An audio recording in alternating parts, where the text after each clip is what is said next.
Make him Johnny be bad.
Greetings. Hello.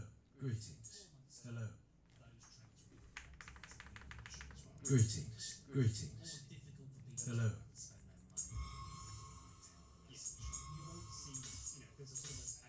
Greetings. Hello. Hello. Hello. Greetings. But I always think there is a pre-canary in the coal mine, and it's the I don't know the. Do they have canary in the coal mine as a saying in the States? Is this very British? Very British-centric phrase, the canary in the coal mine. What it means, it's an early warning signal. It's an early red flag. Where it's from is when people used to work down in the mines in like the 2 big C, I don't know, and they're in Wales. Yeah, I was going to say, this wasn't that long ago. No, like Before Thatcher shut them all down. 3 millennia ago, all the trolls in Wales, they're digging, and you have a canary, and they're put down because it will die.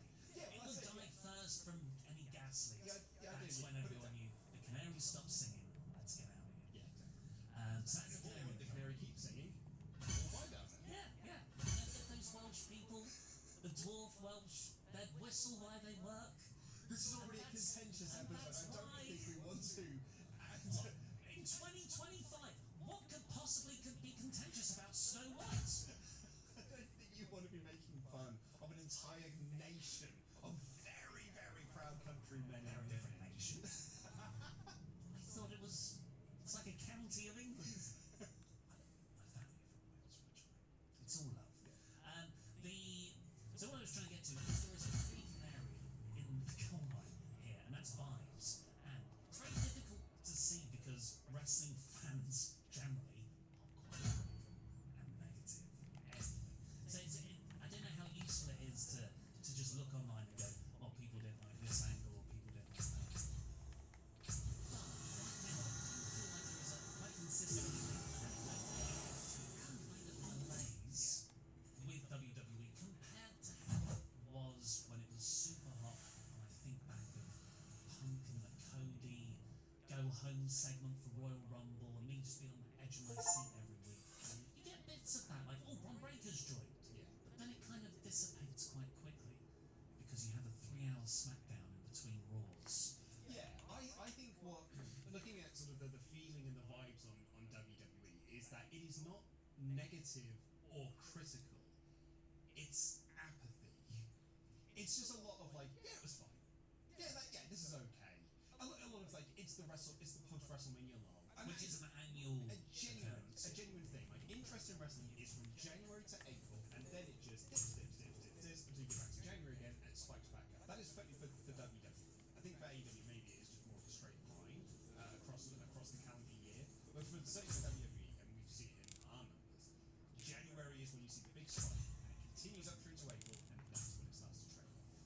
And that is kind of intentional. WWE literally save their biggest stars and feuds for certain points in the calendar year. Like, all of this debate might be vanished by July when we're in the build to the 2-night SummerSlam. That's a huge thing. Which they will make a big deal of. Yes. And you'll have Cody Rhodes, you'll have Roman Reigns. That is the problem right now.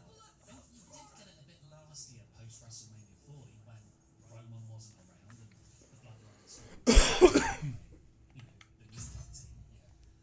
Yet we don't have the 2 biggest draws in the WWE from the last couple of years, Reigns and Cody. Yeah, and what we've got is, but we've still got draws in the sense you've got Punk, you've got Seth. They're not on the Cody Roman level. I think Punk is, but I don't think Seth is. Yeah, Seth's, I'm not being critical. I'm talking about mega provable ticket shift. you put them on a poster and they shift. Whereas Seth, fantastic character, some of his best work's being done right now. Great faction with Paul Heyman, but he isn't the mega star like Cody Roman or John Cena. Yeah. They've got John Cena most weeks. Yeah, but he's been wrestling. Well, it feels like he was on Backlash. He's going to be on Stardust main events this coming Saturday. To be likely on Money in the Bank as well. Like, he's doing more PLE and sort of these big shows and stuff than the World Heavyweight Champion Jey Uso, who is a full-time roster member. He's doing more dates than Luca. Jey Uso's had 2 matches since he's won the World Heavyweight Championship at WrestleMania. He's not won either. So this is so far.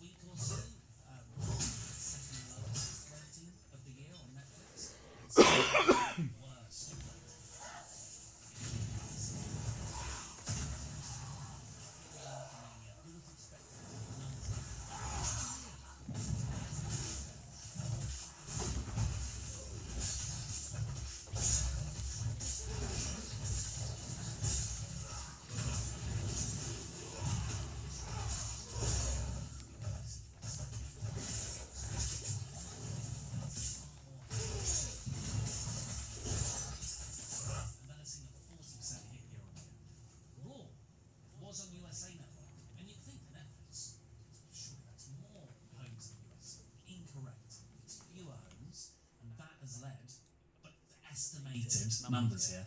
The Raw did under 1 million viewers in the 12th of May episode. Yeah, but the argument that you can present as the counter to that is like in America, like that is domestic numbers, where the whole point of the Netflix platform is that you now have this global reach for Raw, which you didn't have previously. Compared to the UK, for example, I mean I don't know these numbers by him, I'll have to look this up. But are there more homes in the UK that have Netflix than did Sky Sports or BT Sports, the two previous homes of Raw? So in the UK, maybe watching Raw and maybe also SmackDown and NXT on Netflix, it is easier for us to watch those, which might mean that while US numbers are down because of the distribution platform, elsewhere in the world they are peanuts on the up. Yeah, and I guess it's what like TKO considers success. Is it a rising viewership base in the United States, or is it a rising viewership worldwide? Because I think worldwide they are definitely more watched. But just traditionally, it's always been about those US views because they are the best monetized for business terms. And that's the changing landscape of the world, right? So where I think it's interesting is we know every year there is a lull in audience attention and WWE's own effort into its programming compared to the rest of the year. From April to about June, we've done this 8 years. Every year, without fail, we panic because the numbers are down. It's post-Mania. That's the same every year. It's a trend. What I wouldn't do then, in that instance, is to cram loads more shows in. Yeah. And I think this is more of the we're not saying like WWE's bad right now. It's certainly not as good as it was pre-Mania, but that's to be expected.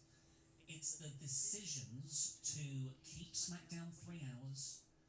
It's to run, I think, like a show every 1.7 weeks is what I worked it out as. From Backlash through to the 2-night SummerSlam, there is a main roster big event, be it a PLE or like a Saturday night's main event, under every 2 weeks. Yeah, and that doesn't even include that big episode of Raw that's coming on Monday night in Phoenix, Arizona. Shout out to my Noel fans out there who understand that. Where it's like they're probably going to be promoting that as a PLE style thing, because that's got the World Heavyweight Championship match with Jey Uso and Gunther. It's also got a John Cena appearance on that show as well, so that's going to be a big newsworthy episode of Raw, presumably.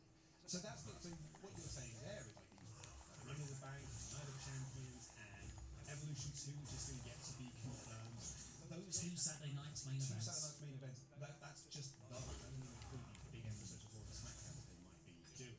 And what I think that this is the result of your hot the year previous. It's supply and demand. Last year in 2024, what people wanted was more WWE. We want more shows. Love it. So at TKO, we're looking at it. Man, our attendance figures are through the roof. Our revenue is through the roof. Our merchandise is through the roof. So the response to that is do more of it next year. Do more shows, because that is more ticket revenue. That is more merchandise sales. The problem that might become or create is that's when you become oversaturated. You give the audience too much of it, which means that fewer people go to those things, and the demand becomes lesser. And this is exactly what happened with AEW. When they started, they were doing 10,000 seats every year. Or certainly, Paul Levesque's been doing this for 2-3 years solid now. Yeah. And it's only going to become more difficult when you have a big show that you've got to put a big match on to get people to watch. Again, every 1.7 weeks. It means you're going to get a lot, I guess, a lot of repeated matches, or you'll burn through rivalries that you would previously save for later in the year. I don't think, you've got to have gears to this sort of thing. I think you're probably right. These decisions were made last year in TKO's terms. Okay, once WrestleMania's out of the way, considering all the success we've had, let's put loads of shows on. Yeah.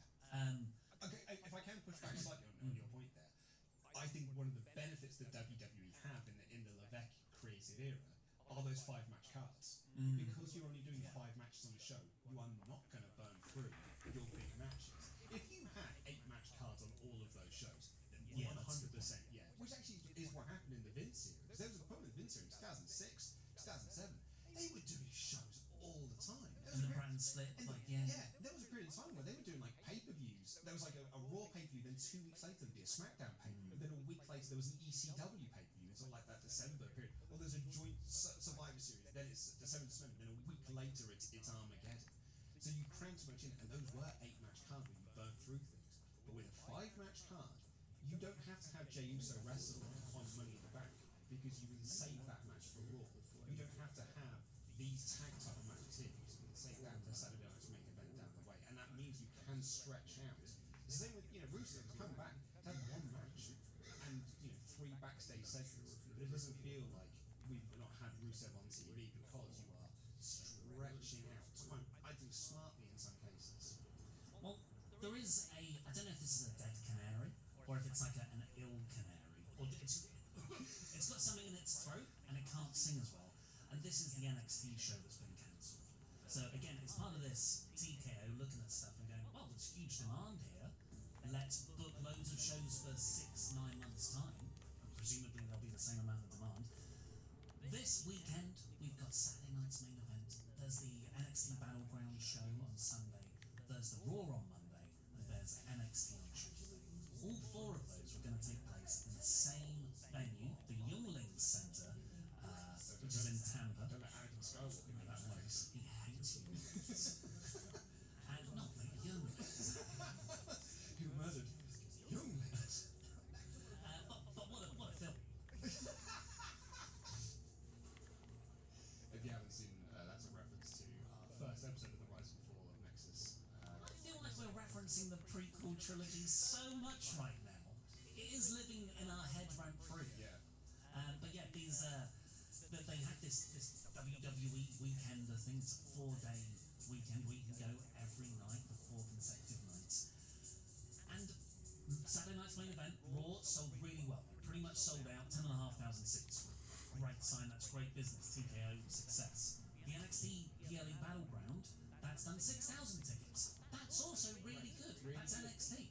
But the NXT on Tuesday, which will be broadcast live on the CW as normal, has only sold 1,700 tickets. And it's a 10,500 capacity arena.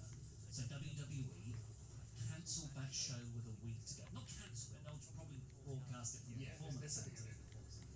But yeah, it's I don't know right now whether that is just they just got a bit too excited and this is an annual lull after Mania, and come SummerSlam everything's on the up again, or if this is the sign of TKO rinsing what they thought was a successful business when the demand has reduced. And look at the ticket prices as well. Yes, that's the other That they are squeezing every cent out of the fans right now, and it's working, and that will work until it doesn't work anymore. That's exactly it. That's what I'm saying, is that you're not going to see the results of this oversaturation, if you want to use that word, next week. You're not going to see it in 2 weeks' time, 2 months' time, 4 months' time. You're going to see it in 2026. You're going to see it in 2027. That is when you'll see the effects of the business decisions they make here in 2025. Maybe they made in 2024 to be implemented in 2025. And that is doing more shows. And with NXT, they've actually stopped branding them as NXT shows. They're branded as WWE shows. That's what led to the confusion of Worlds Collide.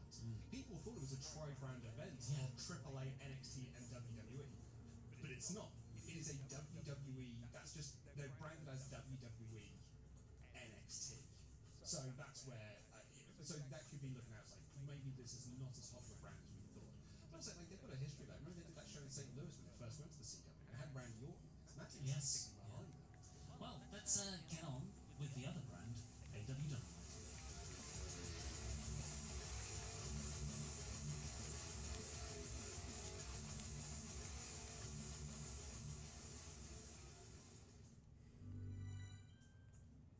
When you think of hot, you might think about the tragic time you ate too much wasabi.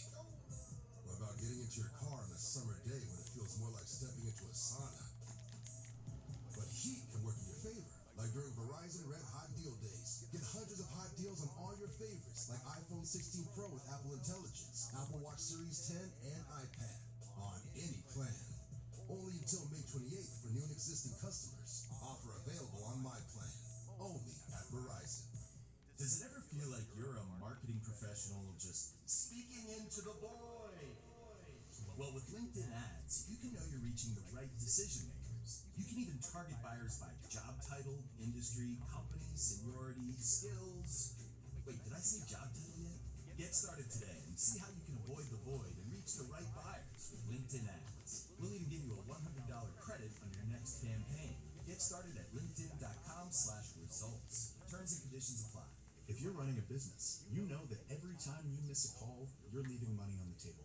When every customer conversation matters, you need a phone system that keeps up and helps you stay connected 24/7. That's why you need OpenPhone. OpenPhone is the #1 business phone system that streamlines and scales your customer communications. It works through an app on your phone or computer, so no more carrying 2 phones or using a landline. Plus, say goodbye to voicemail. Their AI agent can be set up in minutes to handle calls after hours, answer questions, and capture leads, so you never miss a customer. OpenPhone is offering our listeners 20% off of your first 6 months at openphone.com/business. That's openphone.com/business. And if you have existing numbers with another service, OpenPhone will port them over at no extra charge. OpenPhone, no missed calls, no missed customers. I have this nightmare that I never finish college, or that someone's gonna find out that I don't have the qualifications for this job and I'm like a total fraud. Sometimes even the most successful people experience imposter syndrome. Check out Mind If We Talk, the newest podcast helping you with tough topics. In this episode, licensed therapist Hessu Joe sits down with award-winning journalist Jane Marie to explore why so many of us have imposter syndrome and why success never seems to solve it. Whether you've ever questioned your own success or felt like the odd one out, this episode's for you. Listen and subscribe to Mind If We Talk wherever you get your podcasts.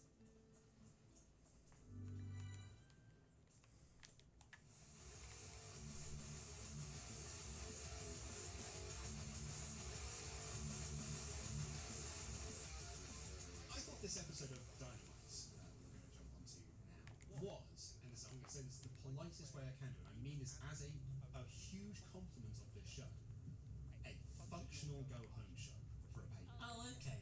I didn't know where you were going to go with that. In that, I don't think this was a blow-away episode of Dynamite, but you can look at every segment and be like, alright, that builds the pay-per-view, that builds the pay-per-view, that builds the pay-per-view. Functional, and thumbs up for that, but not must-see television. There was a Ricochet Anthony Bowens match, and yeah, it was good. Ricochet wins, and then he goes to the stage, and Mark Briscoe appears behind him with a stretcher because they're having a stretcher match. I was like, this is functional. Yeah, I got and it leads you to the spot where Mark Briscoe then puts him on the stretcher and sets up to hit the froggy boat, and Ricochet gets it off because you, the consumer, now must buy the pay-per-view. Ricochet gets off. He gets off on stretchers, yeah. Oh my God. And so it's now you as the consumer have got to buy the pay-per-view to see Mark hit that spot. They did it in the segment with Kenny Omega, like setting up, Yes. teasing the idea of doing a one-winged angel off the stage through a table, but they get off. You don't get that spot. If you buy the pay-per-view, you will get to see that spot. Functional go-home booking. I don't know if it was like missable as you say, because the opening segment I think is one of the better promo segments of the whole year. I actually did take something to it. Like this was one of the five. If you haven't already, watch this segment. I think this is the segment to watch. If you ever watch anything with Dynamite, this segment is fantastic. So it's Will Ospreay and Hangman Page. They're going to have an in-ring promo, and they're going to now main event Double or Nothing. They are the Owen Hart Cup finalists. Winner gets a shot at John Moxley at All In. And the security surrounding the ring, you think, is this going to be a brawl?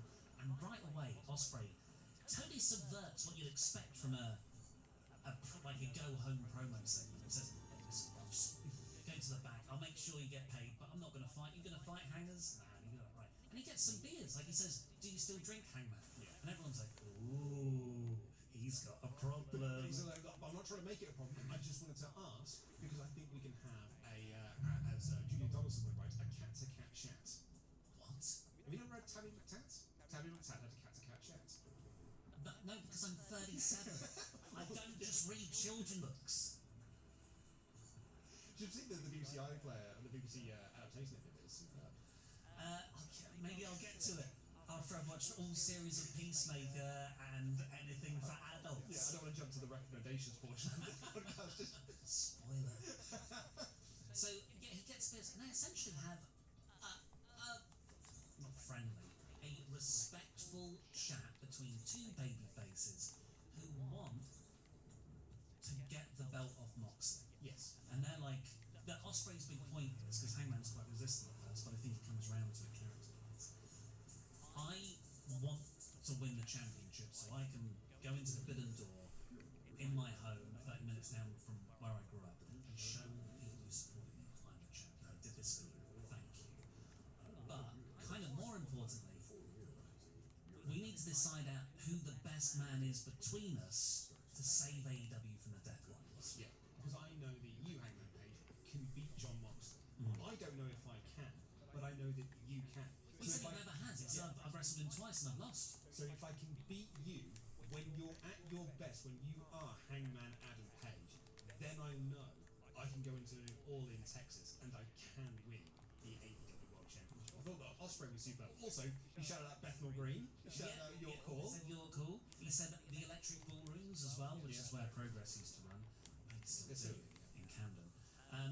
But he also talked about Hangman. You've got a bad side. Maybe I need that bad side, the side and Jack's in the face. Maybe I need that side to be able to beat Moxley, because my superhero act of being the good guy hasn't worked so far. Yeah. Let's find out. It's a clash of wrestling philosophies, and it's very character based. Not only is it going to be a fantastic wrestling in-ring match, they've now built this story around, kind of the biggest story you can tell.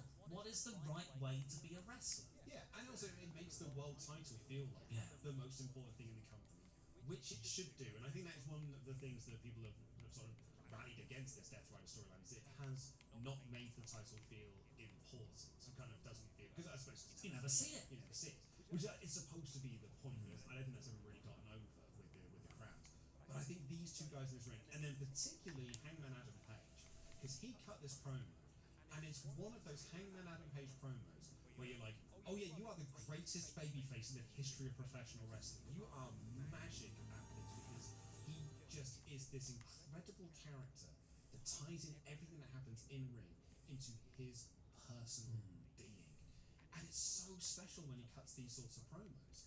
Yeah, when Ospreay said that he wants to win it to show his kid when he goes back to the UK, Hangman's like, I don't want to win it. I need to win it because my children, they're like, where's my father now? The last 2 years have been awful for him.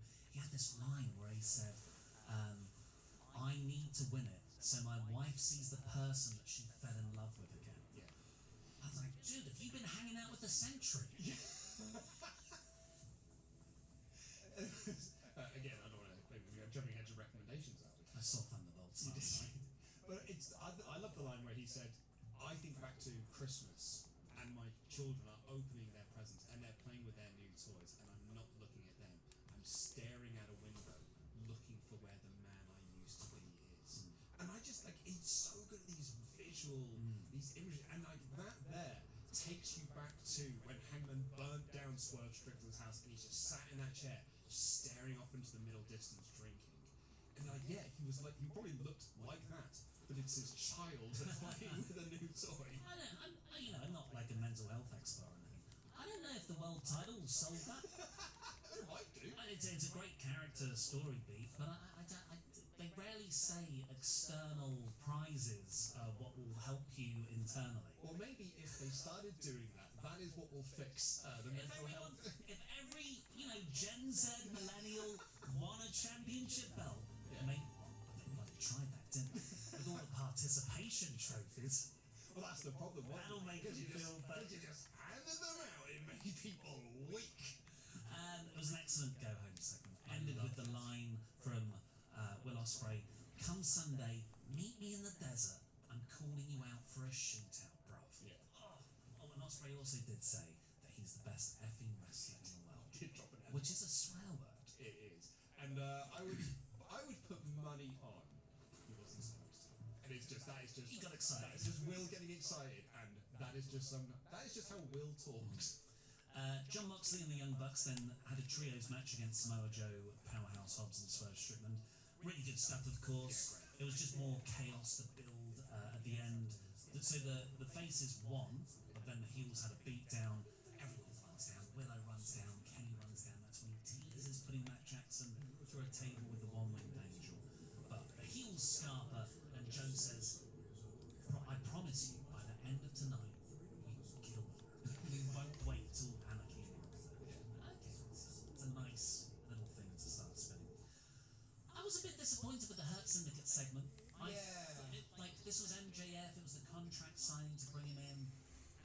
it ended up being a promo for Dustin Rhodes and Sammy Guevara.